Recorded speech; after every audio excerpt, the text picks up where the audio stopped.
Hello, it's me again. I'm Nafid. So this is the part of the training, the seventh part of the series of ClearPass. Now, in this series, this part of the series, we'll talk about the administrative operations and admin access as well. In here, we're going to cover a bunch of things that are quite useful: licensing, updates and upgrades, certificates, logs and backups, TACACS admin access. We'll talk about this includes the NAD device as well as ClearPass itself here, and we'll talk about the guest operator. So we're going to start with the licensing for ClearPass. Now, since ClearPass 6.8 and upwards, we got a new license. Um, we have the platform license itself. So if you buy a hardware, then that platform license will have been installed by default. Or if you download a virtual machine, then if you are using virtual machine, basically you need to install the activation license, and we call platform activation license. So this is for the piece of hardware or appliance to work as a ClearPass. Now we have access license. This is the license that relate to all sorts of authentication. They can be perpetual or subscription based, 1, 3, and 5 years options.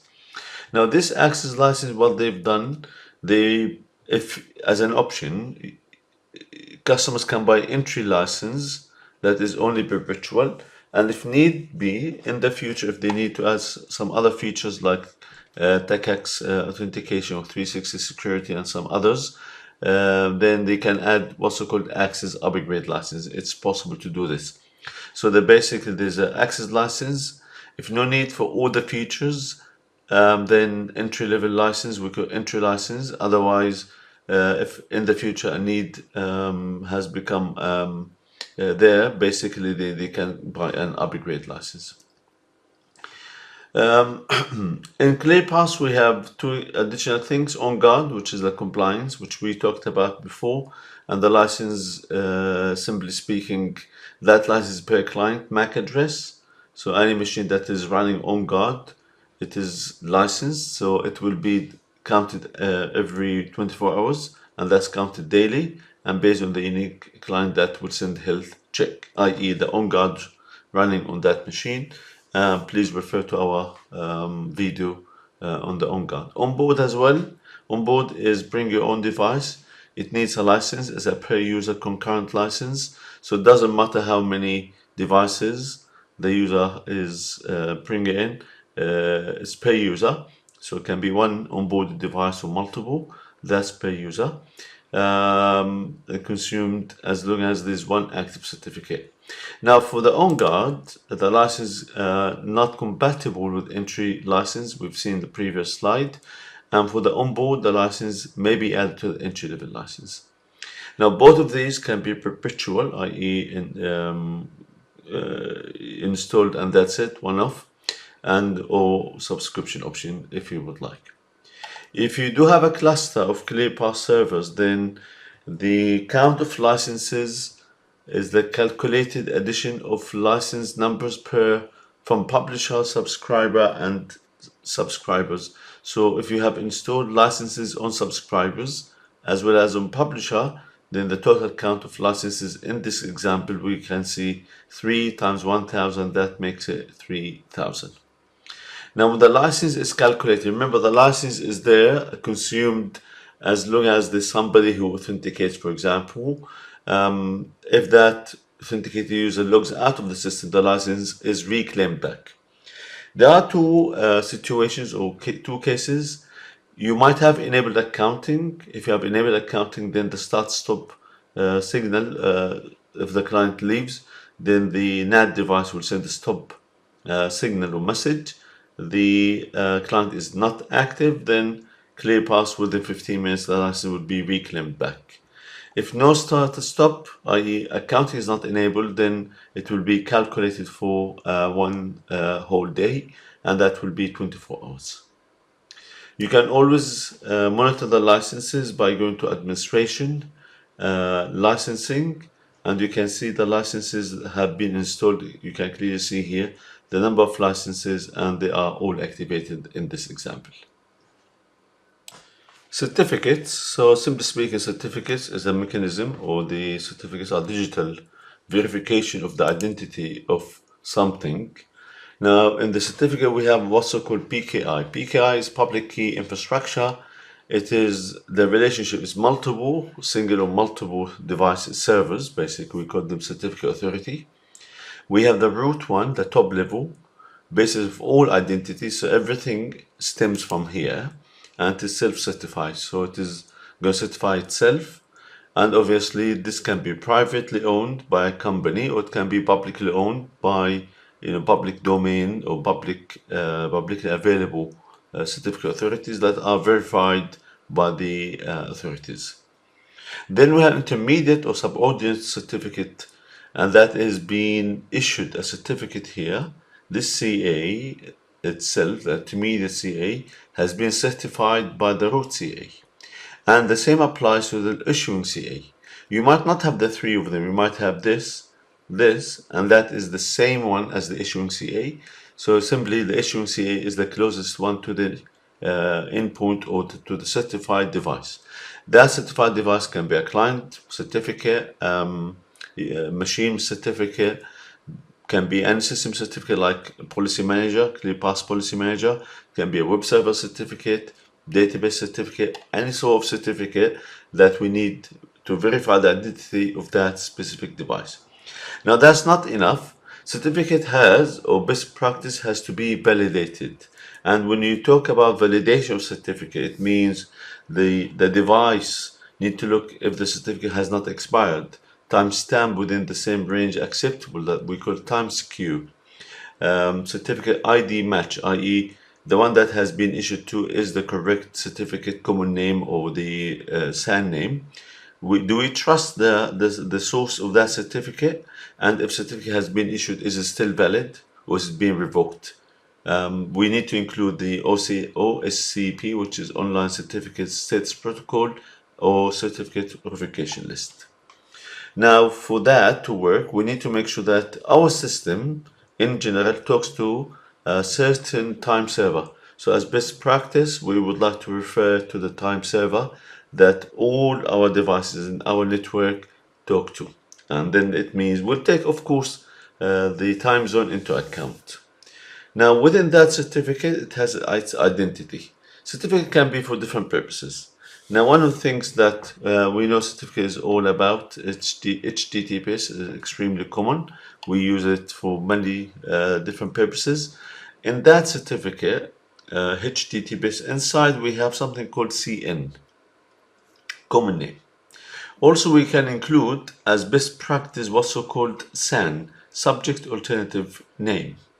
And that SAN, as again best practice, can be IP based, or it can be DNS. Normally with DNS, with fully qualified domain name, we can have multiple, including the common name. So normally we'll have the common name here, should also be part of the SAN list. If you don't include this common name here, it means that will not be ignored completely. When it comes to EAP certificate, common name we have, normal, business as usual.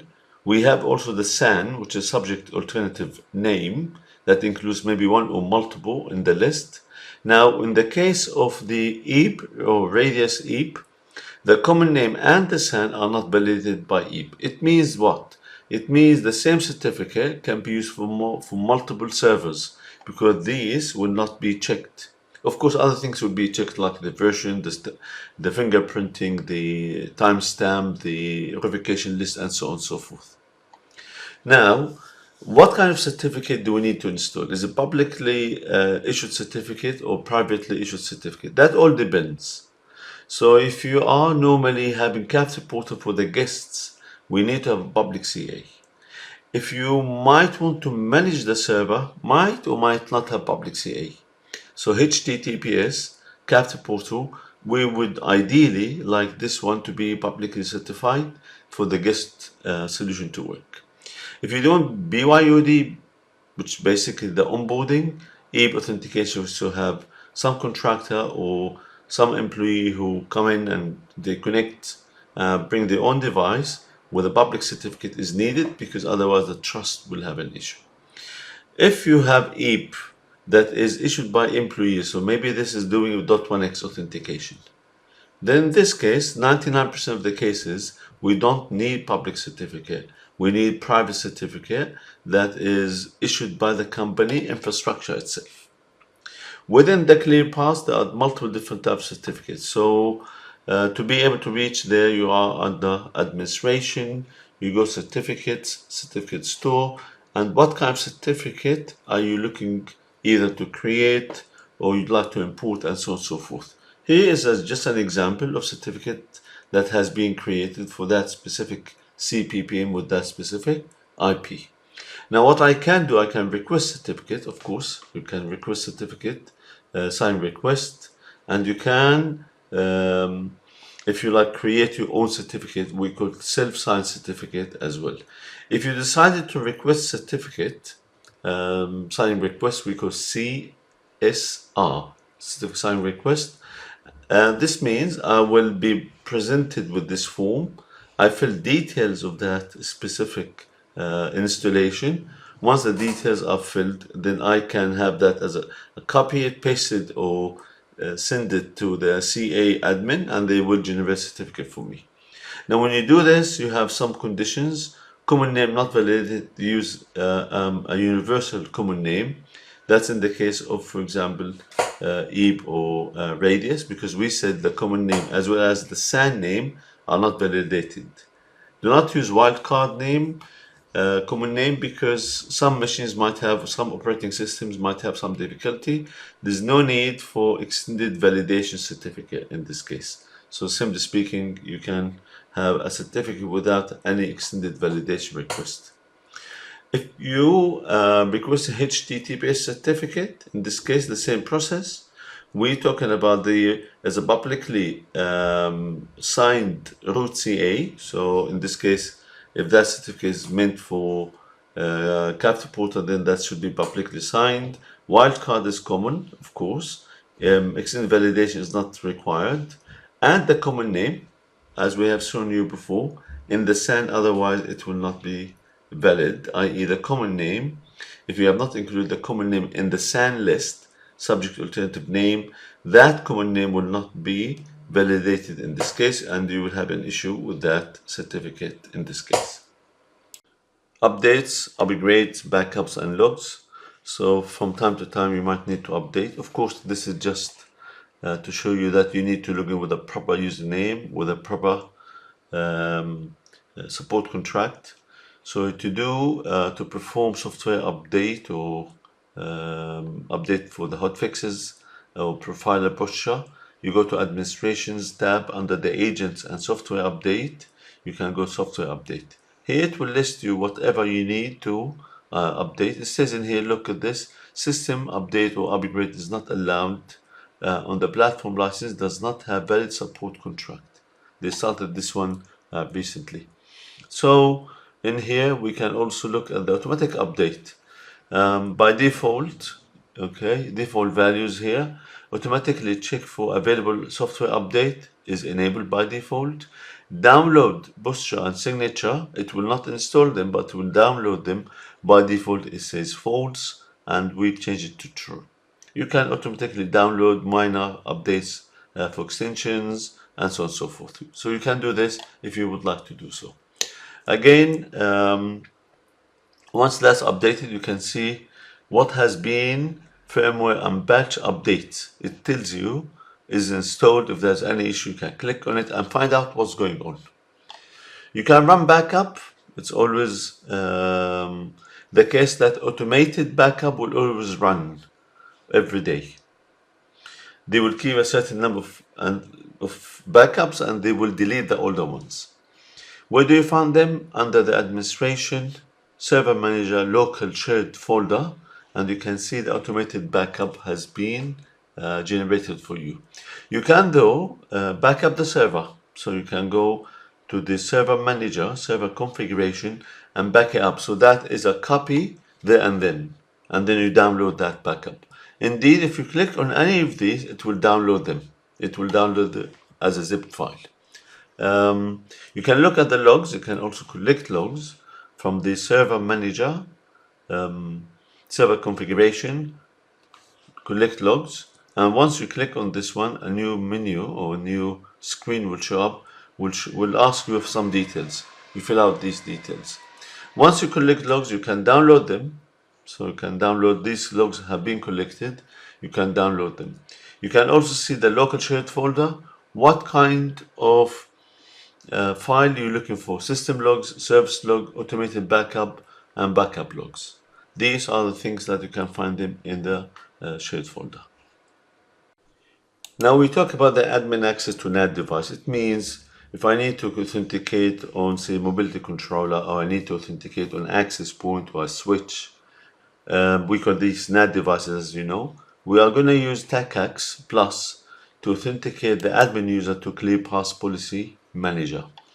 Now, for that to work, when we added the device, we have to make sure the added device has the TACACS shared secret configured here that matches the device itself. Of course, TACACS is like authentication service. We will follow the same concept. So what kind of action we're going to take? That is what's called TACACS profile, i.e. TACACS action. We also have TACACS policy. We do also have what's called TACACS service, authentication service. So this shared secret value should match what you configure on the NAT device. So this is to do with when I authenticate on the switch or say access point or mobility controller, I'm authenticated against ClearPass itself rather than local admin on that device. So for this, again, we have TACACS profile that is related to admin privilege usually. So normally in here, ClearPass HTTP is sending back admin privilege to the NAT device here, privilege level 15. I'm sending back network administrator for that NAT device. It depends on the service you're looking for. In this example, ClearPass HTTPS is instructing sending back to the NAT device what action, in this case privilege level 15. For that to work, we need what's called enforcement policy. And the enforcement policy is now TACACS type. The type of the enforcement policy is TACACS, as you can see. Now we have the enforcement policy, TACACS space. We have the enforcement profile. We need, this is an example of enforcement policy that is built in. For example, or that's something that we have created. I said if you authorize from Active Directory and the connected admin belong to human resources, give them help desk. Otherwise, IT, again, I should have changed this one, but it is just an example. Okay. Then we create what's called TACACS service for the NAT device. Here is very simple. I say in the service, the condition, if the device type equals Aruba controllers, then probably allow access. Now TACACS access to the actual policy manager.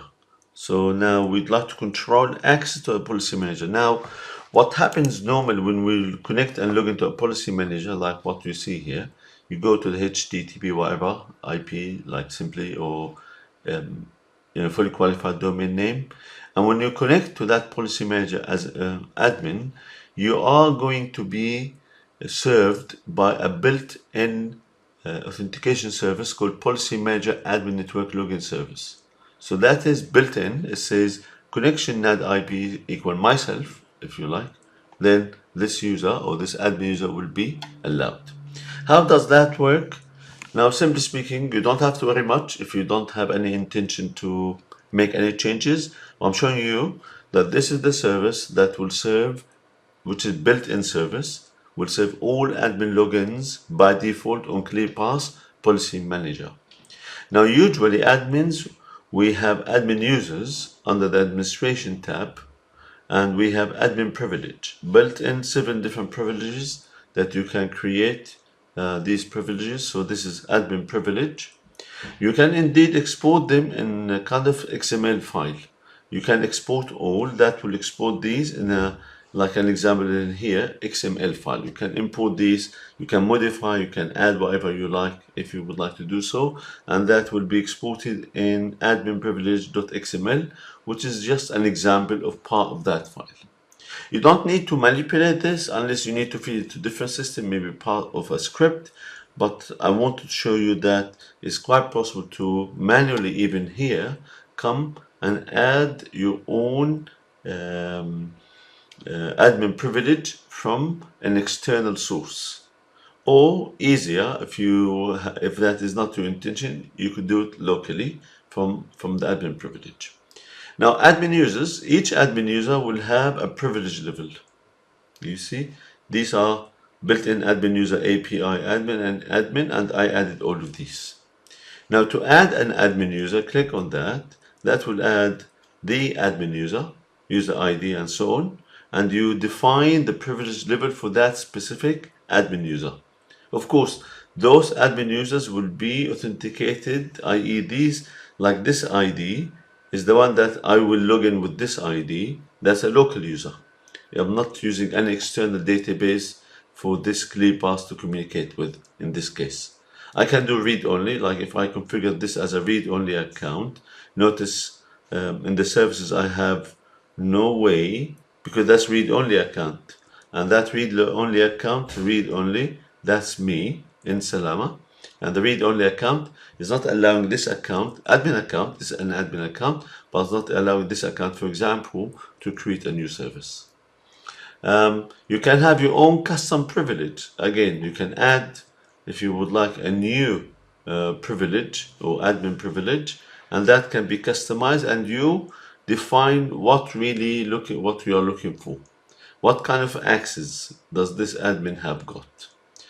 Of course, you can look at settings within the policy manager for that specific user, admin user, and here you control access to a left side menu. So policy manager and what kind of access to multiple different areas are depicted here, basically. Now, of course, that admin, default admin policy, so if you are going to authenticate the admin user, there will be, as I said to you, default policy manager login TACACS plus service. That is built in. So that's a policy here, you can clearly see. And the enforcement tab, you can see what has been built in for you. These are built in. When you create a user with any of these privilege levels, or the role, if you like, then the user will be controlled by these enforcement profiles, i.e. the actions. Now, when the admin user login, you will don't see if they login and they are authenticated by the default service. The entry for that login will be visible inside Event Viewer. So you go to Monitoring, you can see that user is visible inside the Event Viewer. So here we have Event Viewer, and I picked up one of them that showed me these details, the user and the role for that specific user, and details of that authentication, the client IP, session ID, and so on. Obviously, we did see this under the Event Viewer, not under the Access Tracker. The reason, this is built-in service that is used. So anything built-in service, Policy Manager Admin, Network Login Service, that are default, you will find them, the details in Event Viewer. If anything else, custom or client connect.1x or custom admin service, then you will find them in the Access Tracker. That's a custom service policy manager that relies on a custom one, then that you'll find them in the Access Tracker. Now, guest operator logins. Now, why we mentioned this one specific? This is when the guest admin logs in, what happens? Now, for the guest to log in, remember guest operator, this is a system that was integrated within Aruba in 2010. The company name was AmigoPod. You can get to guest login by somewhere. You can go to the menu and go to the guest. So that's one option. Or you can from the main ClearPass Policy Manager quick links, you can go to guest. Also from the main page, from the landing page, you can go to guest as well. That will take you to guest here.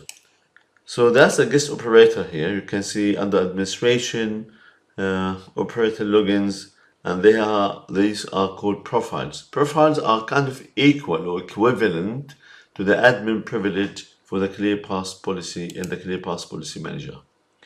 Now, when a guest operator logs in, the authentication service is where that is in ClearPass Policy Manager itself.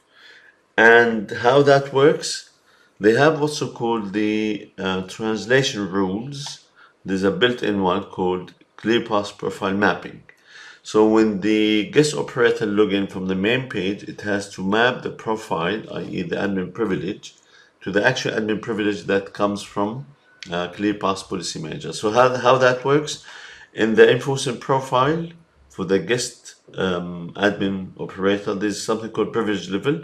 In this case, we will match the attribute that is admin privilege, that is on the match, assign that value to a logged in admin or guest admin. In this case, that value should map a profile. Here is the role name. So they will take from admin user repository, which is in this case, say admin or whatever name you create, and the role name will be mapped to the profile that is built into the ClearPass guest. And this is how the admin, the ClearPass admin for the guest is able to log in. Remember, ClearPass Policy Manager is the authentication service, and this is for the guest services. You can though create your own custom profile. So you can, it's like you create also custom admin privilege in ClearPass Policy Manager. In ClearPass Guest Login or Operator Login, you can create your own custom profile, and you can define what kind of settings and access does this profile have. So you scroll down the page, you'll find a lot of details that you can always configure. Here just an example, the account option of if that custom privileged, if you like, profile, what can that specific profile do, and what kind of interface does this profile have. This is an example of read only or guest help desk. Simply speaking, this admin user, we assign them read only, and the only thing they can do is to create guest accounts. So they can create an account. So probably this is for help desk, somebody who doesn't have to do any config except they need to add the guest account. For the ClearPass operator, guest operator to work, again, is the same concept as the ClearPass Policy Manager admin operator or admin user. We have also called built-in also guest operator logins. So this is something built in that you can always copy and make changes. In there, you can see in the enforcement, this is the built-in enforcement policy that will invoke action based on if the user is logged in local admin or is it admin users. And then, of course, these are the ones that will be sent back. This is going to be sent back. Of course, remember, admin privilege is equal to role name, and the admin user basically depends if that is admin user or it is a local user. So depends how that user or who is that user. And that is the end of this section of the training. Thank you.